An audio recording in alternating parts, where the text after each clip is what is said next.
Hi, so I'm going to go over the basics of spinning a flag, and I'm going to go over just some of the fundamentals you need to know before you actually spin your flag.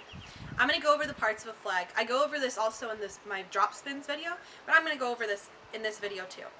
So this is a flag. A flag has many different parts to make it, work. So first you have the end caps. You have the top end cap, and you have your bottom end cap. You have the pole, and you have the silk. This is called tab, where the pole meets the silk. And you also have Alfred or cheater tape. My Alfred is covered on this flag, but you can see maybe like this little bump here. That's my cheater tape or Alfred. And that are the parts of a flag. Now, my flag is 6 feet and tall, and it is 4 feet of silk. Some flags can be 4 feet of silk for 5-foot poles. It all just depends on what you're spinning. Also, people can also have different kinds of tape. They can have one at top third or bottom third.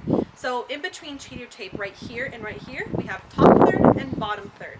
And it all depends on where you're holding it. Now you want to make sure that if an instructor ever tells you to grab end cap, you're covering the end cap. You don't want to be holding it here, you want to be holding it so you're covering the end cap. Now I'm going to go over spin plane. So a spin plane is where you spin your flag. It's almost how we spin everything, and you want to make sure that you're keeping it at your belly button. Of course, people are going to be taller, people are going to be shorter. So if you're someone shorter, then you might need to spin just a little bit above your belly button so your flag doesn't hit the floor.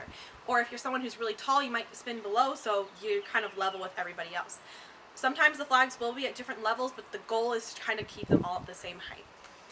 Now, another thing is we call it your toaster.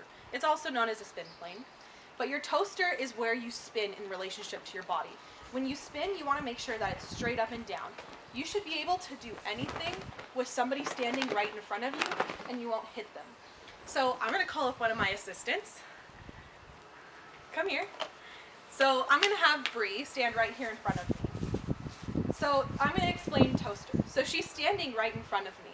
But when I spin and I do what you guys will learn in another video called even ups, I'm not hitting her because I'm keeping it in my spin plane. Now that's important because if you go out of your spin plane, it's called breaking your toaster. And this is what we call 45. So if I was spinning like this, I'd already be hitting her. And unless the instructor tells you spin at a 45 and spin differently, always assume that it's in your toaster and stay in your toaster for everything you do.